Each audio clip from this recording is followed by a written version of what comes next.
डुगडुगी आपका अभिवादन करता है। मैं हूं राजेश पांडे और आज मैं पहुंचा हूं ऋषिकेश नगर निगम क्षेत्र के मालवीय नगर इलाके में, गली नंबर 5।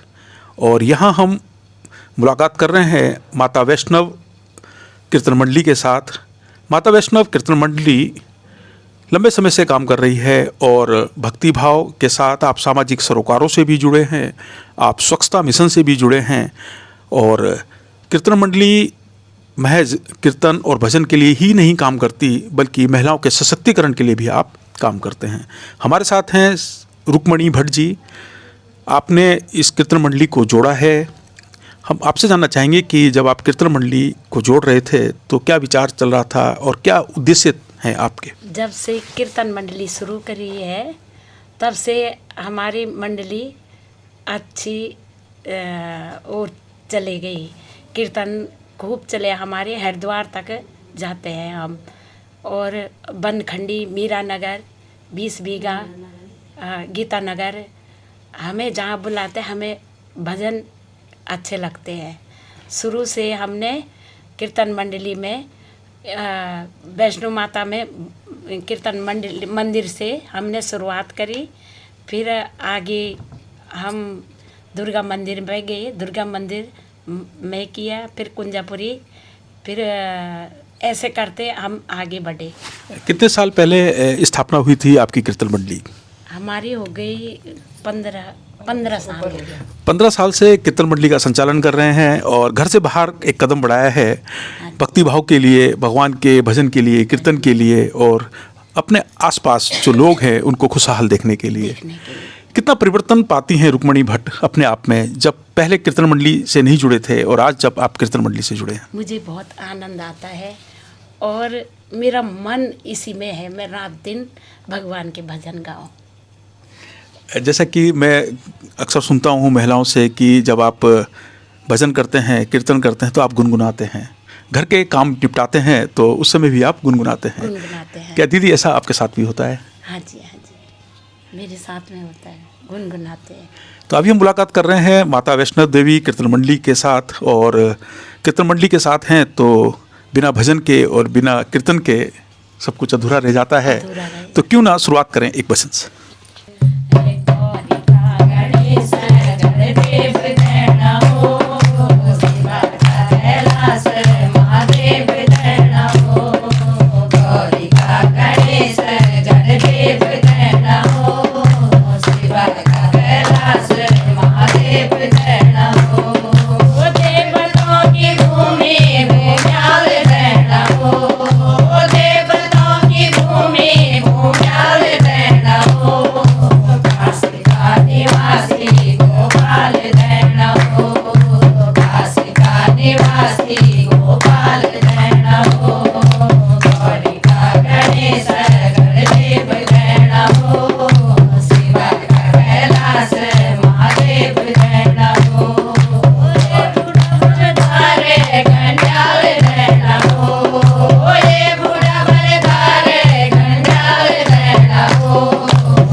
महादेव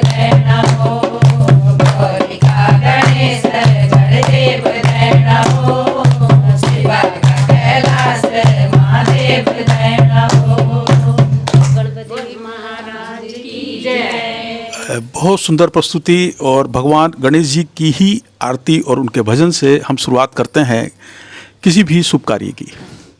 मांगलिक कार्यक्रमों में आपको आमंत्रित किया जाता है, सस्नेह एक भेंट भी आप लोगों को प्रदान की जाती है। हालांकि आप लोग उस भेंट को नहीं मांगते खुद से, वो भेंट आपको स्नेह स्वरूप वो लोग देते हैं। जो भेंट मिलती है उसका जो इस्तेमाल है वो किस तरह से करते हैं, इसके बारे में जानना चाहिए। जी, जब भेंट देते हैं तो हमें बहुत अच्छा लगता है और स्वीकार कर लेते हैं हम, जो जिसकी श्रद्धा है। हमें फूल भी मिल जाए हम उससे बहुत खुश है। रुक्मणी भट्ट जी कह रहे हैं कि अगर कोई सस्नेह फूल भी हमें प्रदान करे ससम्मान से तो हम उसको भी स्वीकार कर लेते हैं। महिलाएं खुद से कुछ नहीं मांगती हैं और जो भी अगर भेंट मिलती है तो उसको सामाजिक सरोकारों में भी इस्तेमाल करते हैं। तो आप लोग तो कभी घूमने भी जाते हैं, हाँ जी। तो कहाँ कहाँ गए हैं घूमने, इसके बारे में जानना चाहेंगे। शाकंभरी माता गए हैं और पौड़ी में मन इच्छा माता गए, कुंजापुरी देवी गए हैं, सुरकंडा गए हैं। पहले हमने भजन वहीं किए हैं माता के, धारी देवी। बहुत अच्छी बात है। और महिला कीर्तन मंडली ये एक सशक्तिकरण की बुनियाद है और महिलाओं को ताकत देती है। हमारे साथ हैं शशि रावत जी। शशि जी, मैं आपसे जानना चाहूँगा कि जब आप कीर्तन मंडली से जुड़े तो क्या सोच रहे थे, क्या मन में चल रहा था? जब कीर्तन मंडली से जुड़े तो ये लग रहा था कि कीर्तन शुरू करेंगे, देखते हैं कर पाएंगे कि नहीं कर पाएंगे। लेकिन जब हम उसमें धीरे धीरे बढ़े तो मन इतना खुश हुआ, लगता है कि भजन ही करते रहें। कभी कहीं भी जाएं तो मन में वही आता, बस भजन गुनगुनाते रहते और चलते रहते। कहीं भी जाओ, चाहे हम सफ़र करें, चाहे हम खाना बना रहे, कुछ भी करें, भजन भजन। बहुत अच्छी बात है। भजनों में आप खो जाते हैं। अभी मैं देख रहा था कि आप भजन गुनगुना रहे थे, गा रहे थे और भक्ति भाव में मगन थे। बहुत अच्छा लग रहा था और मुझे भी पुण्य मिल रहा है क्योंकि मैं भी महिला के कीर्तन में शामिल हो रहा हूँ। आपसे जानना चाहूँगा कि जो गीत हैं, जो भजन है, ये कहाँ से लेकर आते हैं? कोई आप खुद लिखते हैं या आप कहीं सुनते हैं तब इन गीतों को अपनी डायरी में नोट करते हैं? हाँ, सुनते भी हैं, कुछ खुद भी कोशिश करते हैं लिखने की, बनाने की। जैसे हमारे पहले बनता था, घरों में बनाते थे पुराने लोग, कुछ सुन के भी करते हैं, कॉपी करते हैं उसकी। कुछ आपस में एक दूसरे के मिल के बातें करके भजन बनाते हैं। अपनी तरफ से कोशिश करते हैं, वैसे कुछ सुन भी लेते हैं, लिख भी लेते हैं। और इसका अभ्यास कैसे करते हैं आप? कभी घर में करते हैं, कभी साथ में बैठ के सारे बैठ गए। हम अक्सर बैठती मंडली वाले, जिस दिन कीर्तन होगा हमारा उस दिन कीर्तन का नहीं तो हम बैठते हैं साथ में, आपस में खूब प्रैक्टिस करते हैं। ढोलकी बजाएंगे और सारे के सारे जिसको नहीं आएगा वो भी साथ में आएगा तो पूरा कर लेते हैं हम लोग। बहुत तो अच्छा। हमें खूब प्रैक्टिस हो जाते हैं सब के सब, जितने हमारी मंडली के मेंबर क्योंकि मैं देख रहा हूँ, मैंने अभी सुना है कि कीर्तन मंडली में ये कह रहे थे कि एक कीर्तन मंडली की से जुड़ी हुई महिला दूसरी कीर्तन मंडली के साथ लयबद्ध नहीं हो पाती हैं क्योंकि आपके गाने का अलग तरीका है, आपकी प्रस्तुति का अलग तरीका है। मैं जानना चाहूँगा कि जो ढोलक बजाना सीखा है वो कैसे सीखा है आपने, इसके बारे में जानना चाहेंगे। मैं तो 15 दिन गई थी ढोलक सीखने। हम दोनों गए, 15 दिन सीखा हमने। वहाँ वैष्णो माता मंदिर में भेंट रखी और दुर्गा माता में भेंट रखी। बस यही लगन रहा हम दोनों का कि चाहे कुछ भी हो, हमें ढोलक सीखना है। ढोलक हमें सीखना है।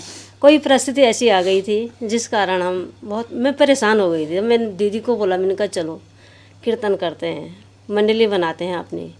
तो हम दोनों ने विचार करा कि कहीं भी अगर कोई ढोलक बजाने वाला हो तो माता रानी की कृपा से आज सरिता नेगी थी, उन्होंने मुझे, आज इस दुनिया में नहीं है वो, पर हमें वो हमारे गुरु निकले। उन्होंने हमें ढोलक सिखाया। हम थोड़ा सा बजान, थोड़ा ही समझ लो जितना भी है, पर उनकी कृपा से हमारे ढोलक 10-15 दिन गए बस।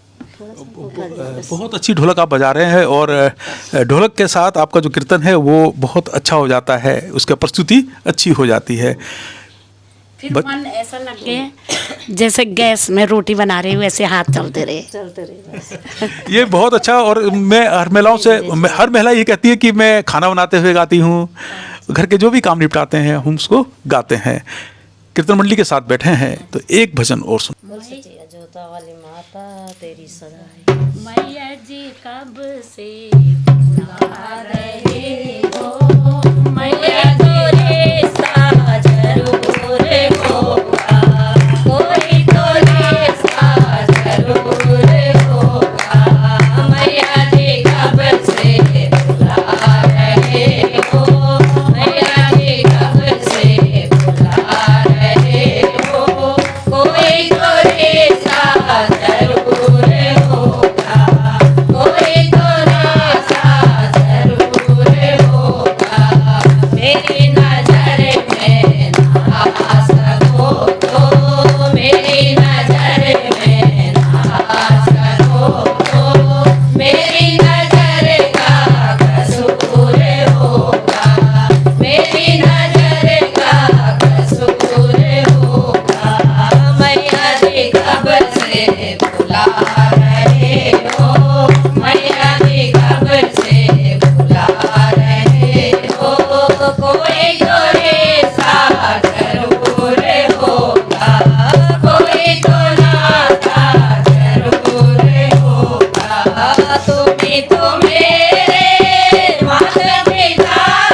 नजर में ना सको तो मेरी नजर में ना सको तो मेरी नजर का कसूर होगा, मेरी नजर का कसूर होगा। तुम ही तो मेरी आत्मा हो, तुम ही तो मेरे परमात्मा हो, तुम ही तो मेरे परमात्मा हो। माँ बेटे में ऐसा पर्दा, माँ बेटे में ऐसा पर्दा, पर्दा हटाना जरूर होगा, पर्दा हटाना जरूर होगा। मेरी नजर में ना सको तो मेरी नजर में ना सको तो मेरी नजर का कसूर होगा, मेरी नजर का कसूर होगा। दिल में बस गई मेरे तेरी, मन मेरा हो गया जागीर तेरा, मन मेरा हो गया जागीर तेरा। तेरी शरण में आया हूँ माता, तेरी शरण में आई हूँ माता। दर्श दिखाना जरूर होगा, दर्श दिखाना जरूर होगा। मैया नजर में ना सको तो मेरी नजर में ना सको तो मेरी नजर का कसूर होगा, मेरी नजर का कसूर होगा। कभी बुलाते हो वृंदावन में, कभी बुलाते हो मधुबन में, कभी बुलाते हो मधुबन में। अपने भवन में रोज बुलाते, अपने भवन में रोज बुलाते। मेरे घर आना जरूर होगा, मेरे घर आना जरूर होगा। मेरी नजर में ना सको तो मेरी नजर में ना सको तो मेरी नजर का कसूर होगा, मेरी नजर का कसूर होगा। मैया जी कब से बुला रहे हो, मैया जी कब से बुला रहे हो। कोई तो ऐसा जरूर होगा, कोई तो नाता जरूर होगा, कोई तो नाता जरूर होगा। बोल सच्चे दरबार की जय, वो सचिया जोता वाली माता तेरी सदा की जय। बहुत सुंदर गीत आप प्रस्तुत कर रहे हैं और आप लय के साथ गीत गा रहे हैं। मैं जब आपको सुन रहा था तो मैं मगन हो गया था। मैं चाह रहा था कि आप सुनाते रहें सुनाते रहें सुनाते रहें, मैं सुनता रहूं सुनता रहूं। जयंती जी, मैं आपसे जानना चाहूँगा कि आप तो अगस्त मुनि के भीरी क्षेत्र में रहते हैं, मैं भी वहाँ कुछ समय रहा हूँ संसारी गांव में, और मंदाकिनी का तट है। भीरी इंटर कॉलेज में बच्चों को स्टोरी टेलिंग के लिए कहानियाँ सुनाने गया था। बहुत सुंदर जगह है। आप जो गा रहे हैं, क्या आप बचपन से गा रहे हैं या आपने अभी इसकी शुरुआत की है जब से कीर्तन मंडली का गठन हुआ है?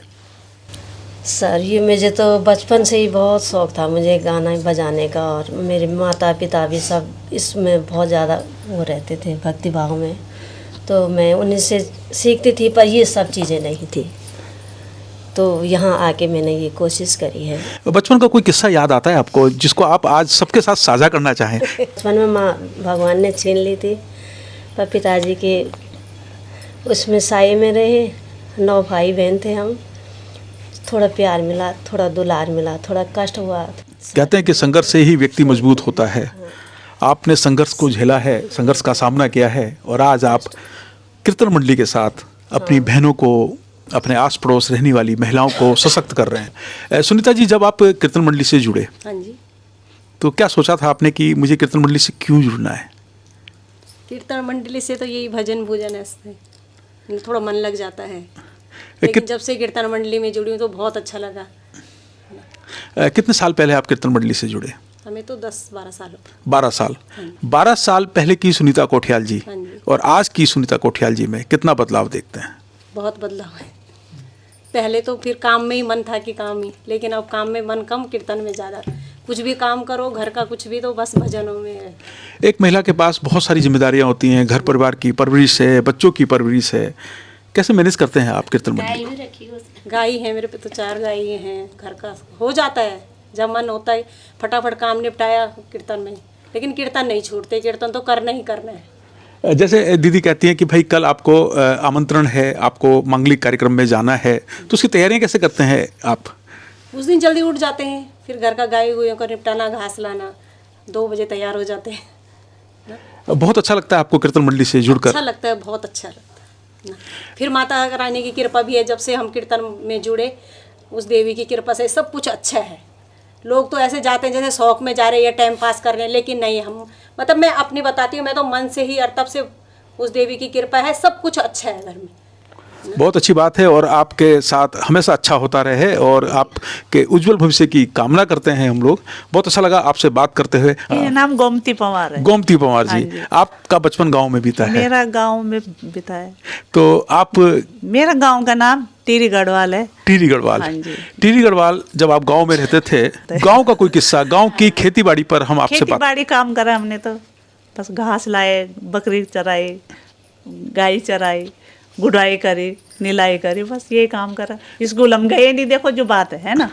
जब आप गांव जाते हैं तीज त्योहार पर, घर के मांगलिक कार्यक्रमों में गांव जाते हैं, सबसे पहले क्या देखना पसंद करते हैं, किनसे मिलना चाहते हैं? जो अपनी पुरानी सहेलियाँ हैं, चाची, ताई, दादी है ना, उन्हीं के साथ अपना मनोरंजन होता है। अपना बचपन हमने गांव गढ़वाल में बिताया, अब तो यहाँ आ गए। अब अपनी ये पूरी मंडली, अपनी माँ बहन है, इन्हीं के साथ। ये हमारी दोनों गुरु है, इन्होंने हमें भजन में लगाया, तो हमें बहुत अच्छा लगा। मुझे तो आता कुछ नहीं, देखो मैं अपनी बात बता रही हूँ, लोग तो बेचारी गाती हुए, मैं इनके साथ शामिल हूँ। इन्होंने मुझे मंडली में रखा, तो मुझे भी बहुत अच्छा लगता है। हमारे साथ हैं प्रभा थपलियाल जी। प्रभा थपलियाल जी प्रयास ट्रस्ट की संस्थापक हैं और प्रभा जी के बारे में एक बहुत महत्वपूर्ण जानकारी यह है कि 200 से लेकर 250 SHG महिला स्वयं सहायता समूह का आपने गठन किया है। उनमें लगभग 2 से लेकर 2,500 महिलाओं को आपने जोड़ा है। आपने आजीविका से महिलाओं को जोड़ा है। आप अभी हाल में ही मैं जब दीदी के पास आया तो दीदी कैंडल मेकिंग का प्रशिक्षण दे रही थी, महिलाओं को बता रही थी कि मोमबत्ती कैसे बनती है, दिए कैसे बनते हैं। आपने एक आउटलेट खोला है, उस आउटलेट के माध्यम से आप महिलाओं द्वारा बनाए गए उत्पादों की बिक्री करते हैं और महिलाओं को जो भी उनका पारिश्रमिक होता है, जो भी उनकी मेहनत होती है, जो भी रॉ मटेरियल वो उसमें इस्तेमाल करते हैं, वो दीदी उनको भुगतान करती हैं। तो महिलाओं के हितों के लिए बात करती हैं। आप गुमानीवाला में रहते हैं और दीदी के माध्यम से ही हम आपसे जुड़े हैं। और दीदी, मैं आपसे जानना चाहूँगा कि आज जब हम लोग बैठे हैं, कीर्तन मंडली के साथ बैठकर बात कर रहे हैं, तो हमारा एक मिशन है एक स्वच्छता को लेकर। हम स्वच्छ भारत की कल्पना करते हैं, स्वस्थ भारत की कल्पना करते हैं। इसके बारे में आपसे जानना चाहेंगे दीदी। धन्यवाद भैया जी, और डुगडुगी चैनल का बहुत बहुत सम्मान, जो हमारी बहनों के बीच में आकर के और सभी को जागरूक कर रहे हैं स्वच्छता को लेकर के भी। और हम लोग प्रयास ट्रस्ट के माध्यम से और जैसे समूह बना करके, और मेरे साथ में मेरी बेटी है सुशीला पोखरियाल जी भी हैं, ये हमारे साथ में प्रयास में हैं। तो ये भी महिलाओं को सक्षम बनाने में स्वरोजगार से जोड़ती है। और हमारा निरंतर कार्य ये रहता है महिलाओं के बीच में जाके देखना कि महिलाएं कितना सक्षम है। जैसे अभी मुझे सुशीला जी के माध्यम से ही आप लोगों की जानकारी मिली है। तो फिर कीर्तन तो आप लोग करते हैं, मांगलिक गीत भी आप गाते हैं, और यहाँ पे पंडित जी भी हैं, सादर प्रणाम। और जैसे अभी हम लोग मंडलियों में भी काम कर रहे हैं और स्वरोजगार पे भी काम कर रहे हैं। जैसे अभी भैया ने बताया कि हम महिलाओं को स्वरोजगार से जोड़ते हैं, तो सभी महिलाएं सक्षम हैं, अपना अपना सभी कार्य कर रहे हैं। इसके साथ साथ में हम आप लोगों से थोड़ा सा ये निवेदन करेंगे कि जैसे स्वच्छता को लेकर के, पर्यावरण को लेकर के हमारे माननीय प्रधानमंत्री जी भी बोलते हैं, मुख्यमंत्री जी भी बोलते हैं स्वच्छ भारत, सुंदर भारत। लेकिन इसके साथ साथ अगर प्रत्येक महिला एक संकल्प ले ले कि मैं अपने घर को कितना स्वच्छ बनाऊं, अपने आप को कितना स्वस्थ बनाऊं, एक महिला स्वस्थ होगी, स्वच्छ घर होगा, परिवार होगा, तो हमारा मोहल्ला अच्छा होगा, हमारा गांव अच्छा होगा। तो इसी पे हम लोग थोड़ा सा एक कार्यक्रम कर रहे हैं। जैसे हर साल हम पर्यावरण पे पेड़ लगाते हैं, हमारी संस्थाएं लगाते हैं, सरकार के माध्यम से लगाते हैं। तो उन पेड़ों पे भी हम लोग कितना देख रेख करते हैं।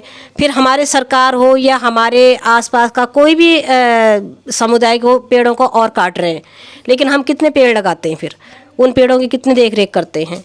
अपने घरों का जो पॉलीथीन है, पन्नी है, कांच है, वो और हम बाहर फेंक देते हैं, पर्यावरण को और भी नुकसान पहुंचा रहे हैं। स्वच्छता की जगह हम क्या कर रहे हैं, और नुकसान पहुंचा रहे हैं।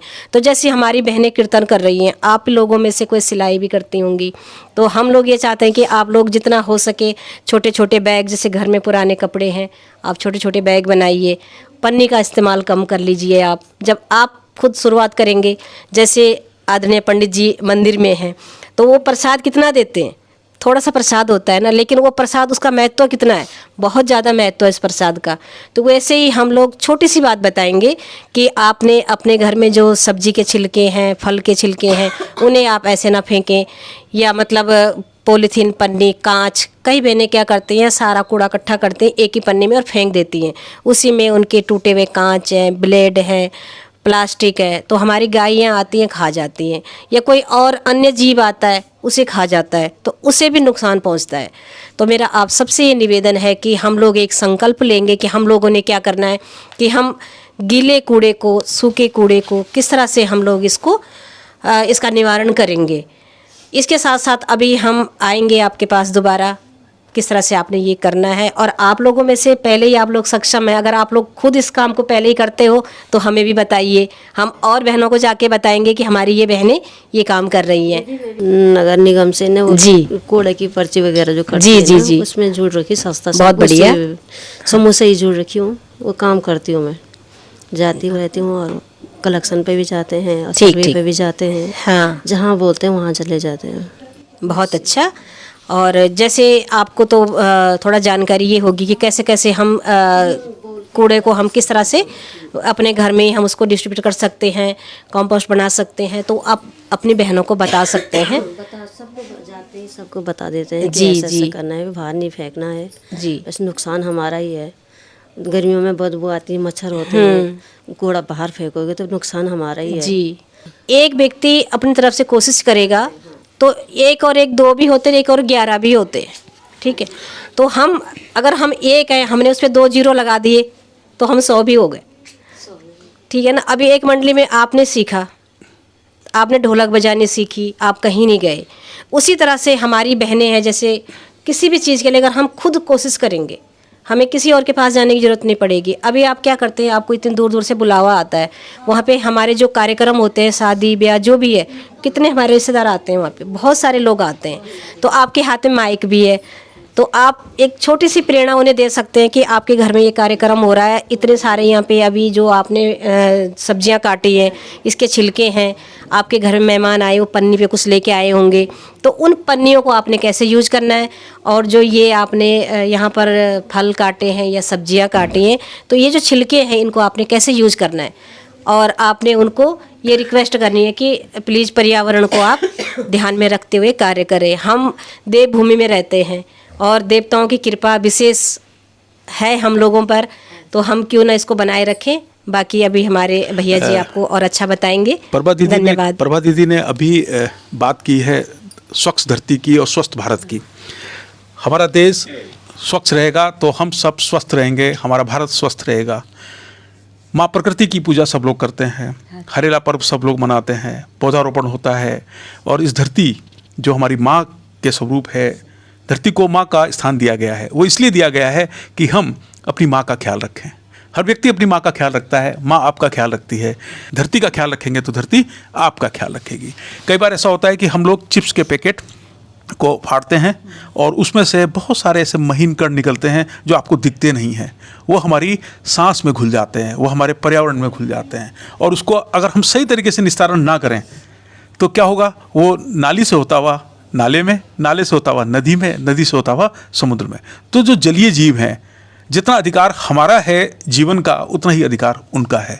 हम उनको नुकसान पहुंचा देते हैं। कई बार आपने देखा होगा, वीडियो में देखा होगा कि जलीय जीव जो है प्लास्टिक की तारों में फंसे हुए हैं, कुछ लोग उनको निकाल रहे हैं। ऐसे जिन पर नज़र पड़ गई उनको निकाल लिया, जिन पर नज़र नहीं पड़ी वो ख़त्म हो गए। तो ये क्या है, ये इकोसिस्टम है, हमारा पारिस्थितिकीय तंत्र है, जिसमें उनकी भी भूमिका उतनी है, तितली की भूमिका भी उतनी है जितनी एक इंसान की है, मधुमक्खी की भूमिका भी उतनी है जितनी एक इंसान की है। तो हमें सबका ख्याल रखना है। तो अभी हम कीर्तन मंडली के साथ बात कर रहे हैं, माँ प्रकृति की बात हो रही है, माँ वैष्णवी की बात हो रही है, तो क्यों ना एक भजन माँ के नाम पर।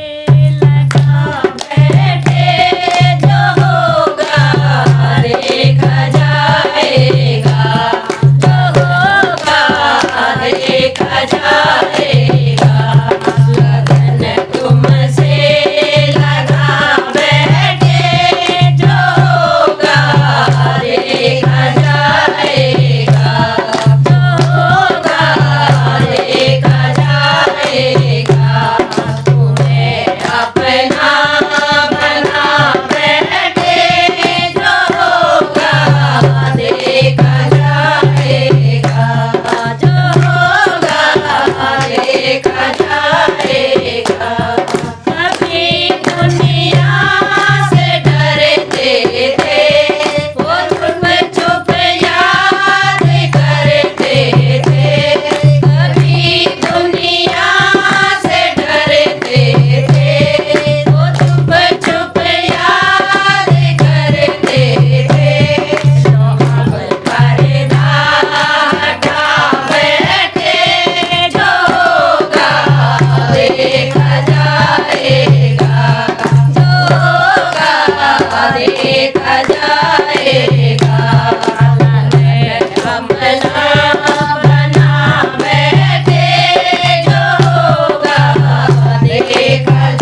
बहुत सुंदर प्रस्तुति जो होगा वो देखा जाएगा। बहुत सही बात है। और आप कीर्तन से लगन लगाई है, आपने प्रभु से लगन लगाई है, तो जो भी कुछ होगा वो अच्छा ही होगा।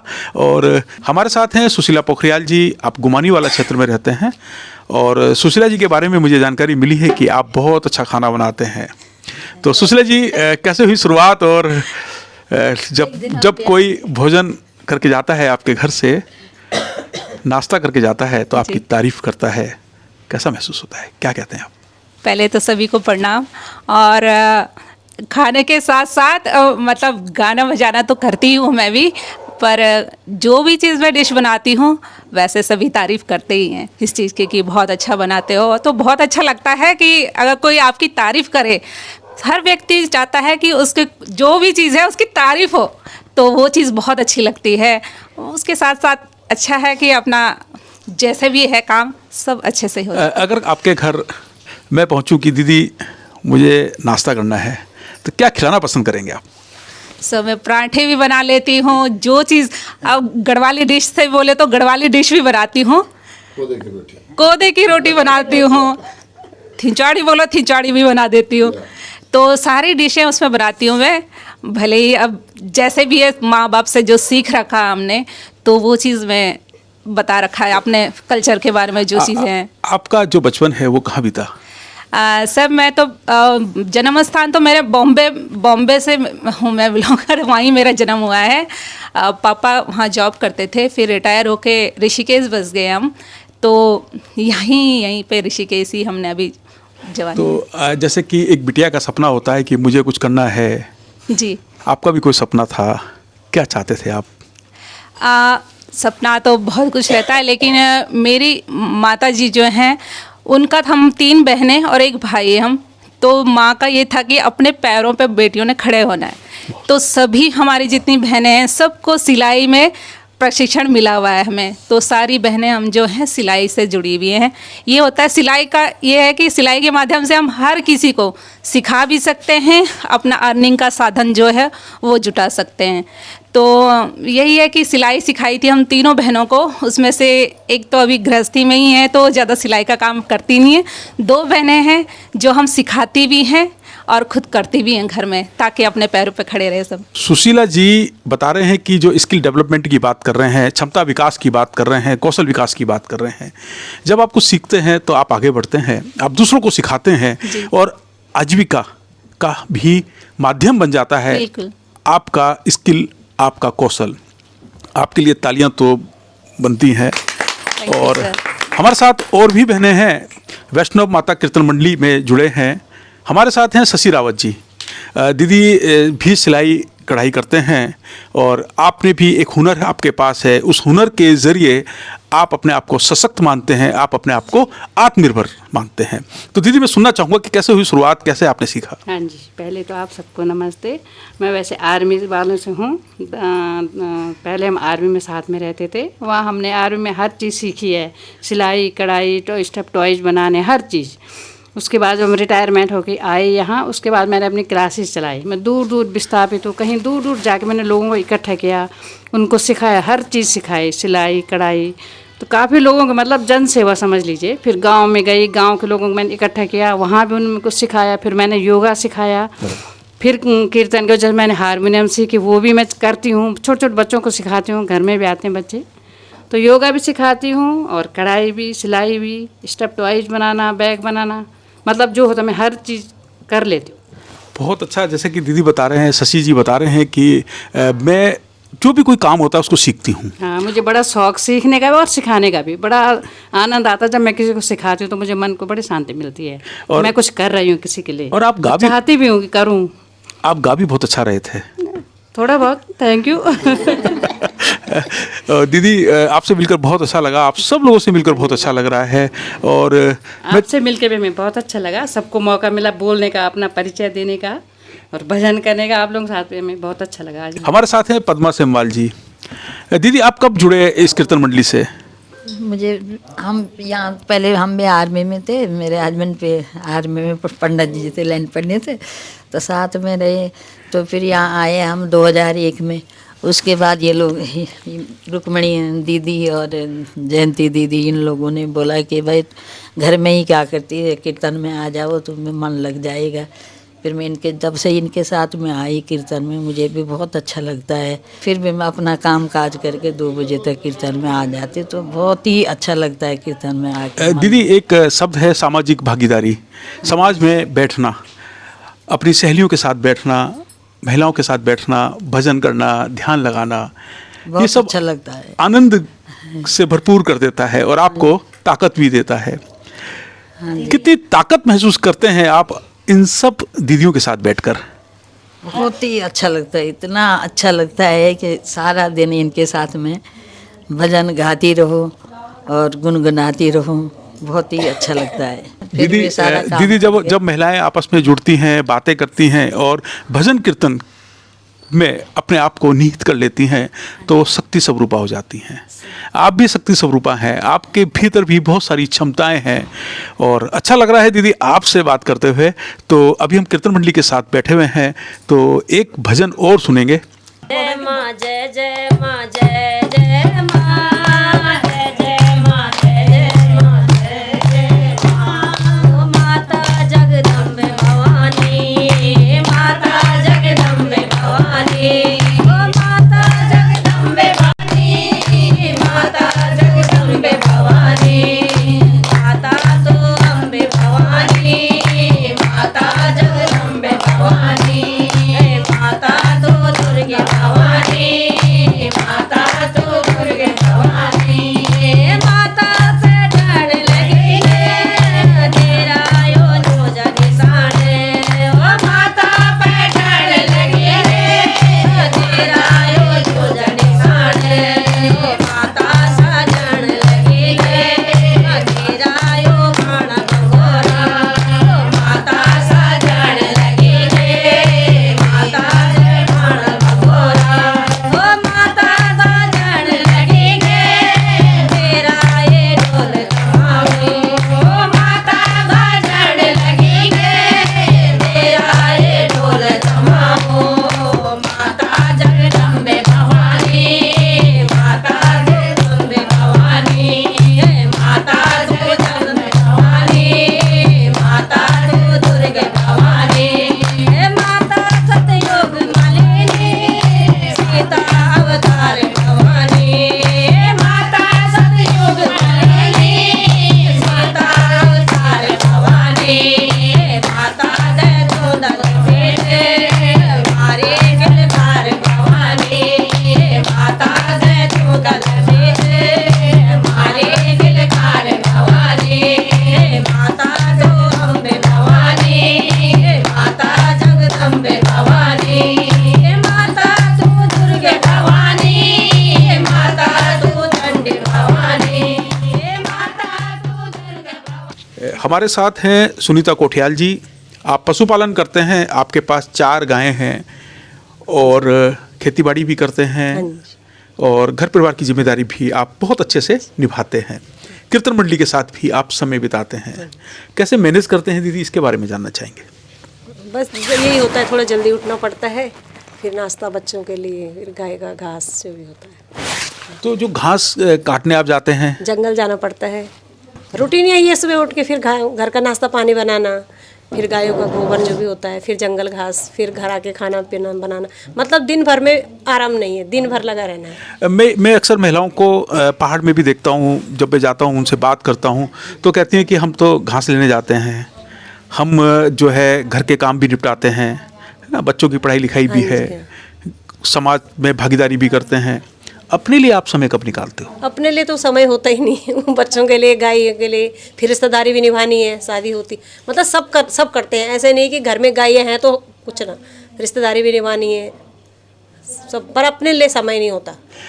एक महिला अगर उनके अपने लिए कहा जाए कि आपको अपने लिए समय निकालना है, तो क्या पसंद करेंगे उस समय में जो आपके लिए समय होगा? नहीं, हम तो अगर बच्चों को अपना समय दे रहे हैं, घर अपना सारा काम, उसमें ही खुश हैं।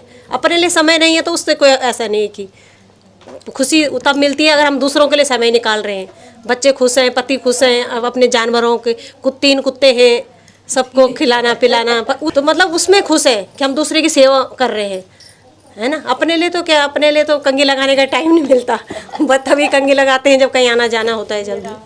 ये बहुत बड़ी बात आप कह रहे हैं दीदी कि मतलब आपके पास संपन्नता है, सब कुछ है, लेकिन आपके पास अपने लिए समय नहीं अपने निकालते। लिए नहीं होता। और एक महिला को लेकिन ये भी नहीं होता, जैसे दुख होता है अपने लिए समय नहीं, जो हम काम कर रहे हैं उसी में खुश है ना। अपना काम निपटाने की रहती है, अब खाना बर्तन धो दूं जल्दी से, फिर गाय का काम करूं, मतलब उसी में खुश है हम। एक तालियां दीदी के लिए तो होनी चाहिए कि दीदी जो है इतना काम करती हैं घर में और अपने लिए समय नहीं है। आप परिवार के लिए समय निकालते हैं, आप अपने पशुओं के लिए समय निकालते हैं, हाँ, कृषि कोई के लिए मेहमान आ गया फिर उसके लिए भी समय निकालना पड़ता है ना। अब घर गृहस्थी वाले हैं, कभी कोई आ जाता है, कभी कोई आ जाता है। तो तभी तो महिलाओं को कहा जाता है कि ये बहुत मजबूत हैं। मैं अक्सर देखता हूँ कि घर के जो भी कोई काम हो गए, मांगलिक कार्यक्रम, धर्म कर्म के काम, महिलाएं सबसे आगे होती हैं, सबसे आगे होती हैं। कई बार व्रत भी होता है, लेकिन उसमें भी आप काम करते हो। रिश्तेदारी में भी आदमी हमें मना करते हैं, हम नहीं जा रहे हैं, तुम ही जाओ। रिश्तेदारी भी औरतों को निभानी होती है, बहुत कम होते हैं जो जाते हैं ना, फिर हम लोगों को ही जाना पड़ता है। बहुत अच्छा लगा दीदी आपसे बात करके। और गोमती जी, आप गांव में रहते थे, हाँ। और आज जो बच्चे मोबाइल पर हाँ जी। सारा दिन व्यस्त रहते हैं, उस समय तो मोबाइल नहीं था जब हम नहीं छोटे जी, थे, हाँ। तो कैसे खेलते थे बच्चे और कैसे वो एंजॉय करते थे अपने आप को? देखो जी, मैं बताऊं अपने बचपन की बात। मेरे तो 12 साल में शादी हो गई थी, देखो है। तो मैंने तो पूरा जीवन अपना ससुराल में बिताया, माँ का प्यार नहीं देखा, तो बचपन में अपने ससुराल में रही हूँ। तो गाय बकरियों के साथ बचपन बिताया, जहाँ जाती थी वहाँ पिट्ठू खेलती थी, गिल्ली डंडा खेलती थी जो बात है, यही हमने अपने जीवन बिताया। शाम का टाइम अपने गाय बकरियों लेके घर आ जाते थे, तो ये अपना काम ये कितना अच्छा काम है। और वो गेम वो मैं भी खेलता था, पिट्ठू चाल, हाँ, गिल्ली डंडा, क्रिकेट। जैसे बच्चे खेलते थे ना, एक पीठ में एक दूसरे की पीठ में, फिर वो निपट जाते थे, फिर गिल्ली डंडा खेलते थे। हाँ, बटन तोड़ के, बटन नहीं होते, बटनों में भी तोड़ते हैं, तब फिर वो खेलते थे ऐसे करके। बहुत खेल खेला हमने। अच्छा दीदी, ये बताओ, वो जमाना अच्छा था बच्चों के हिसाब से अगर मैं बात करूं, जी। वो बचपन क्या अब लौट आएगा? क्या वो बचपन बच्चे जी रहे हैं जो हम जीते थे? नहीं, वो बचपन अच्छा था, अब का बचपन अच्छा नहीं है। क्यों कह रहे हैं ऐसी बात आप? नहीं, वो अब तो जमाना ऐसे आ गया, वो हमारा बचपन बहुत अच्छा बीता है। देखो जो बात है, आपका बचपन ऐसा है ना, क्या बताए आपका बचपन। बात सही है दीदी। और मोबाइल में बच्चे डूबे रहते हैं। चार दीवारी के अंदर कोई किसी से बात हम नहीं तो करता है। दूर दराज घाट चले जाते थे, वहाँ अपना गीत गाते थे, भजन सुनाते थे। अब तो यहाँ फोनों पे हाँ जी हेलो जी ये करते रहते बस। तो आपको याद आता है वो समय? हाँ, बहुत आता है। वाह दीदी वाह। जब कुछ नहीं रहता साथ में तो वही समय याद आता। अरे उस जंगल जाते थे, वहाँ घास काटते थे, वहाँ गीत गाते थे, वहाँ काफल खाते थे, चूल्हा खाते थे, सेब खाते थे। मेरे ससुराल में बहुत सेब होते, आड़ू, सेब, खुमानी, नाशपाती, ये बताते हम तो। और अब तो शहर में जब हम जाते हैं तो आड़ू, सेब, खुमानी बहुत महंगे हैं। और ऐसा लगता है कि हम इसको जो है एक एक दाने को बचा के रखें। वहाँ तो खाते थे और फिर पेड़ों से खा फिर अब तो गांव में भी नहीं मिलते वो फल, क्योंकि अब तो सबको दीदी सबको वो हो गया, क्यों पैसा कमाने वाली बात हो गया। हमारे समय में कोई बेचते नहीं थे, सब खाते थे। खुमानी, चूल्हा, आरू, सेब, थोड़ा बहुत सेब बेचते थे और छोटी मोटी चीज़ सब खाते थे। अब तो सब खीरा, ककड़ी, मुंगरी, लमेंडा, पमेंडा सब चले जाते बेचने। बिल्कुल बिल्कुल। और मैं अभी गांव में गया था तो वहाँ ककड़ी, हाँ। तो मैंने उनसे कहा कि भाई मुझे ककड़ी खानी है, तो उन्होंने कहा भाई साहब मांग कर ककड़ी नहीं खाई जाती, ककड़ी तो चोर कर खाई जाती है। चोर के खाए, ककड़ी की कोई गाली नहीं होती। हमने बहुत काकड़ी खाई है गाँव में, सिलबट्टे में नमक पीस के, और है चोर के खाते थे। फिर गाली जो देते थे उसी को लगती थी, क्योंकि ककड़ी की तो कोई गाली लगती नहीं, क्योंकि पानी है वो तो, है ना, पानी की कोई गाली है। हमारे साथ हैं दीपा जी। दीपा जी, जब आप भजन गा रहे थे तो मैं देख रहा था कि आप अपने ही लय में थे और बहुत सुंदर गा रहे थे। आप भी गांव में रहे हैं, बचपन गांव में बीता है, जैसा कि अभी दीदी जिक्र कर रही थी खेल कूद का। तो कोई किस्सा साझा करना चाहेंगे, कुछ बताना चाहेंगे? गाँव कहाँ था आपका? गांव रुद्रप्रयाग। रुद्रप्रयाग में? किस जगह गाँव था आपका? रुद्रप्रयाग में गांव। गांव का नाम क्या है? मक्को मठ। तो वो तो बहुत सुंदर गांव है। मैं रुद्रप्रयाग के गांव में गया हूँ, बहुत सुंदर गांव है। तो आपको याद आता है गांव? याद तो रहती, अभी भी जैसे गांव जाते हैं हम, चले जाते हैं, जैसे रामलीला होती है देखने। अभी मैं गया था तो पांडव लीला में था, मैंने पहली बार पांडव लीला देखी। मेरा मन ही नहीं कर रहा था कि मैं वहाँ से उठकर जाऊँ, और आपको विश्वास नहीं होगा कि मैं 2 किलोमीटर नीचे खड्ड में और 2 किलोमीटर ऊपर चढ़कर मैंने पांडव लीला देखी नवंबर के समय। तो वो पांडव लीला में जब मैंने उन लोगों से बातचीत की तो वो बता रहे थे कि वर्षों बाद आज पांडव लीला हो रही है, और इस समय ये एक ऐसा मौका होता है कि जब शहर गए हुए लोग जो प्लान कर चुके हैं, लीला तो हर सर्दियों में होती है, आजकल भी हो रही है, तो वो वापस आ जाते हैं। तो ठीक, अच्छा लगा दीदी आपसे बात करके। आप कुछ बता रहे थे दीदी? बचपन में जब हम छोटे छोटे थे, स्कूल जाते थे, तो हमारे साथ जो छोटे छोटे बच्चे होते थे, तो हम सारे क्या करते, जब हम जरा बड़े होंगे सारे अपने बैग उस बच्चे में दे देंगे, और वो होते ना किनगोर घिनगोर, खुद खाने लगे, उसको भगाएंगे, चल भाग भाग के चल। जब गांव के पास आएंगे तो अपने अपने बैग ले लेंगे और उसको बोलेंगे चल तू पीछे पीछे आ। तो बहुत हंसी आती थी, और घर में जाए खूब पिटाई होती थी फिर हमारी, क्योंकि घर में तो पता चलता था कि बड़े बड़े बच्चों में बैग दे और खुद खाते पीते आते रहते। रुक्मणी जी, मैं अभी आपके घर आया तो आपने मुझे काफली खिलाई, बहुत अच्छा स्वाद था, बहुत अच्छा। तो आप खान पान के प्रति मुझे पता चला है कि आप बहुत सजग हैं और बहुत सुंदर, बहुत अच्छा खाना बनाते हैं। जानना चाहेंगे आपके बारे में कि आपको क्या पसंद है और क्या बनाना पसंद करते हैं आप? मैं खीर बनाती हूँ और मुझे अच्छा लगता है, सबको खिलाती हूँ। गाजर का हलवा और खीर, पकौड़ी, जो मेरा मन करे अलग अलग बनाती हूँ हर दिन। आज जैसे काफली बना दी, कल चौसू बनाऊँगी, दूसरे दिन तीसरे दिन दूसरा डिश बनाऊँगी, ऐसे बनाती रहती हूँ। पर पहले मैं अपने प्रभु को भोजन पकाती हूँ, तब मुझे बहुत अच्छा लगता है। वो खाना स्वयं अच्छा बन जाता है, मुझे पता ही नहीं चलता। प्रभु को भोग लगाऊंगी, फिर वो बढ़ता है खाना, जितने लोगों को खिलाऊंगी, 20 भी आएंगे, वो पता नहीं कहाँ से पूरा हो जाता है। और ये इसको कहते हैं बरकत, इसको कहते हैं कि आपने एक अच्छी भावना से भोजन बनाया, प्रभु को परोसा, और प्रभु को परोसा हुआ जो प्रसाद है वो कभी भी कम नहीं होता, वो बढ़ता चला जाता है, बढ़ता चला जाता है। आप तो गांव में रहे हैं, भीरी गांव में रहे हैं, और आपने वहीं सीखा है ये सब जो पहाड़ के जो व्यंजन बनाते हैं? मैं बचपन से लगन थी, हर चीज़ बनाने का शौक था मुझे ये खिलाने का भी बहुत शौक है। मैं 20 आदमियों को भी 50 आदमियों को भी खिला दूँ, पर अपना हाथ का भोजन बना के खिलाओ। आप तो अन्नपूर्णा हैं। माता वैष्णो देवी कीर्तन मंडली से हम मुलाकात कर रहे हैं, और अभी हम स्वच्छता पर भी बात कर रहे थे। हमारे साथ हैं श्री विशंबर दत्त भट्ट जी, और भट्ट जी पुरोहित हैं। आप उत्तराखंड के रुद्रप्रयाग जिले में केदारनाथ घाटी क्षेत्र के निवासी हैं, और आप संकल्प भी दिलाते हैं, हर व्यक्ति को संकल्प दिलाते हैं। हम चाहेंगे कि सर, स्वच्छता के मिशन की जो हम बात कर रहे हैं, स्वच्छ भारत की और स्वस्थ भारत की जो हम बात कर रहे हैं, हम आपके हाथ से इस संकल्प को सब मातृशक्ति को दिलाना चाहेंगे। ओम हरि ओम।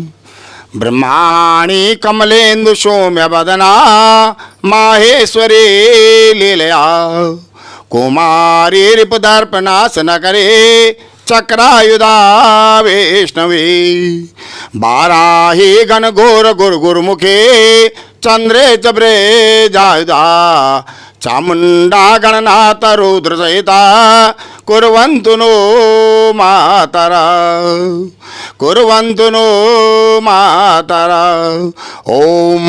मैं यहाँ पे यूट्यूब चैनल के संस्थापक श्री राजेश पांडे जी तथा उनके सुपुत्र श्री सार्थक जी और हमारी बहन, छोटी बहन मिसिस थपलियाल जी तथा उनकी छोटी पुत्री सुशीला जी यहाँ पर, और हमारे यहाँ पे जो ये कीर्तन मंडली माँ वैष्णो देवी कीर्तन मंडली के जो संस्थापक रुक्मणी देवी भट्ट, जयंती भट्ट, और श्रीमती शशि रावत जी, श्रीमती पद्मा देवी जी शेमाल जी, श्रीमती दीपा देवी जी और सकलानी जी, श्रीमती गोमती देवी पंवार जी, श्रीमती सुनीता जी। मैं इन सभी बहनों से कहता हूं कि जिस प्रकार से आप इस कीर्तन मंडली को चलाया आपने 15 साल से, बहुत अच्छा।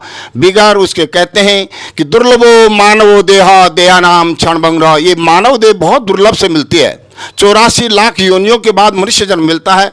और उस मनुष्य जन्म का आपने इस प्रकार से किसी प्रकार से सदुपयोग न किया तो व्यर्थ है फिर मानव जन्म। पर बहुत अच्छा, मुझे भी बड़ा अच्छा लगता है। कहते हैं कि घर में अगर अच्छा वो है तो घर वृद्धि होती है, माँ लक्ष्मी का आह्वान होता है, माँ लक्ष्मी धन वृद्धि देती है, आनंद ही आनंद। इस कलयुग में स्वर्ग और नर्क यही है। बच्चे योग्य हो गए तो स्वर्ग के बराबर हैं, और बच्चे नालायक हैं तो क्या है, नरक के बराबर। कहते हैं कि मुखम पवित्रम श्री राम नामम हरस्तम पवित्रम यदि दान पुण्यम पदम पवित्रम यदि तीर्थ यात्रा मनुष्य जन्मम च पुनः च दुर्लभम। इस प्रकार से मैं अपनी कीर्तन मंडली को कहता हूँ कि मनुष्य जन्म मिला है उसका अच्छा सदप्रयोग करें। तो मैं यहाँ पे थोड़ा उन्हें, मैं बहन हमारी थपलियाल, मिसिस थपलियाल जी आई हैं, उन्होंने कुछ हमें इनसे कहा कि संकल्प करना इस प्रकार से देश के उज्जवल भविष्य के लिए, अपने उज्जवल भविष्य के लिए, अपने बच्चों के उज्जवल भविष्य के लिए। ओम विष्णु नमः परमात्मा श्री पुरुषोत्तमाय नमः। श्रीमद् भागवत द्वितीय प्रार्धे श्री श्वेतवाहरा कल्पे वैवाह स्वतंत्रे अष्टाविशतमः कलयुगे कल्पप्रथम चरणे जम्मू द्वीपे भारतखंडे भारतवर्षे आर्यान वर्तन्ते हिमवत् पर्वत देशे श्री भद्रगिरिधार गंगोत्री यमुनोत्री अलकनंदा मंदाकिनी भागीरथी समीपे देहरादून जनपदे ऋषिकेश पुण्य क्षेत्रे मालवीय नगर दुर्गा मंदिर शुभ स्थाने शुभ ग्रामे माँ वैष्णो देवी कीर्तन मंडली से मैं पुनः संकल्प करता हूँ। बोलिए आप। हम संकल्प लेते हैं गीले और सूखे कूड़े को घर पर ही अलग अलग डिब्बों में डालेंगे और लोगों को भी प्रेरित करेंगे। कूड़ा सड़कों की जगह कूड़ेदान में ही डालेंगे। पॉलीथीन का इस्तेमाल करना बंद करेंगे। बाजार से सामान घर ले जाने वाले कपड़े के थैले में ही लाएंगे। नालियों और खाली प्लॉटों में कूड़ा करकट नहीं डालेंगे। नदियों और नहरों में किसी भी प्रकार की गंदगी नहीं डालेंगे। जल और वायु प्रदूषण को कम करने में मदद करेंगे। अपने आसपास हरा भरा रखने में योगदान देंगे। हम बनाएंगे स्वच्छ भारत। जय भारत की। हमने अभी स्वच्छता मिशन के तहत एक संकल्प भी लिया है और अभी हम मुलाकात कर रहे थे माता वैष्णव देवी कीर्तन मंडली से जो मालवीय नगर में हैं और हमारे साथ सभी बहनें हैं। बहुत अच्छा लगा दीदी आपसे बात करके और आपके भजनों को सुना। मैं भी